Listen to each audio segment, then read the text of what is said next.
This is actually getting fun. Beef and carcass breakdown. The um, beef carcasses are divided into specific sections. The way a carcass is divided depends on the country and culture that is fabricating it. The European and English cuts will differ from the standard North American cuts. Countries around the world will differ in the way they cut, depending on the needs and styles of cooking. In this book, all the carcasses and cuts will reflect the North American style of fabrication. Meat processors may change cut styles from time to time, and the subtle changes have occurred over the years to improve products and to increase the profit and the cuttability or profit.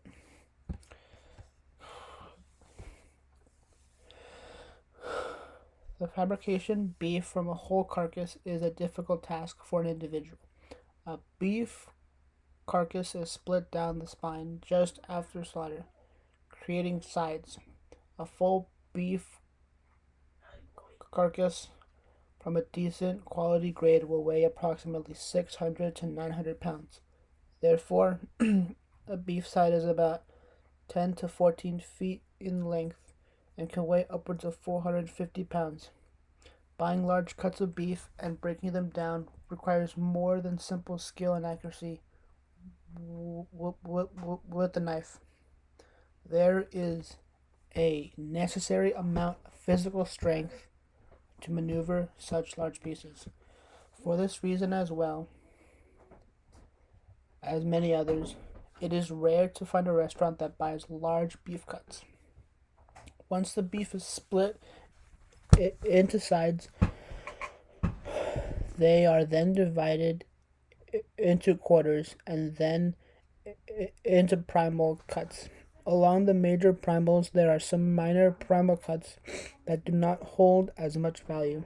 They will be labeled the market forms in this book. Primals are usually the largest cuts available in beef. They are heavy and difficult to store and fabricate. The restaurants rarely see the primals, and a skilled butcher would be required to fabricate these cuts. If a restaurant wanted if a restaurant wanted to create a custom cut that is not commercially available, a primal may be considered. Fewer and fewer meat purveyors carry the primal beef cuts, and their value has increased due to the difficulty in transporting them. After the primals, beef is divided into subprimals, which usually represent the muscle separations of the primal. The subprimals may be trimmed to a specific level or divided further. In the food service industry, subprimals and their trimmed versions are known as hotel, restaurant, and institution cuts, or the HRIs. There are a multitude of trim levels and specifics for these cuts, and it is important to recognize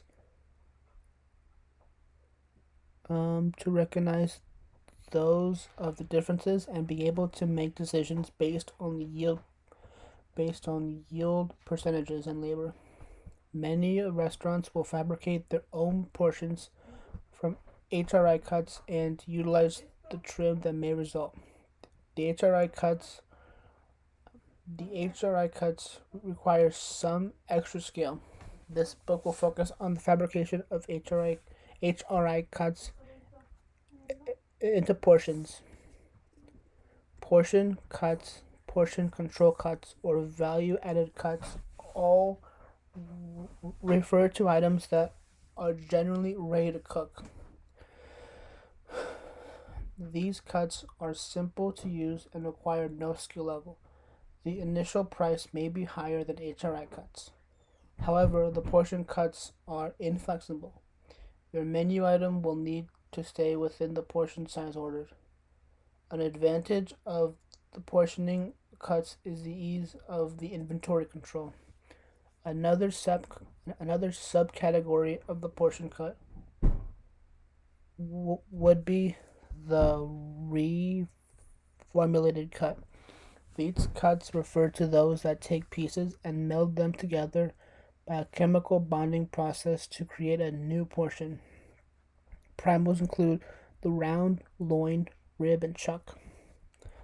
The Priner's minor, sorry, the minor primals, plate, the brisket, and the foreshank.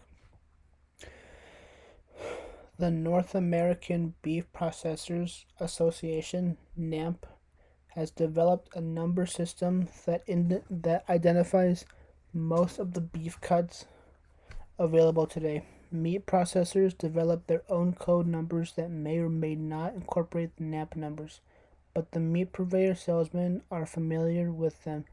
This book uses the NAMP numbers as a guide, but be sure to identify the individual processors' codes to receive the exact specs you require.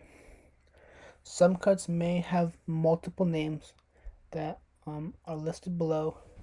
Oh, multiple names. The ones below are the most typical. Round, the beef round.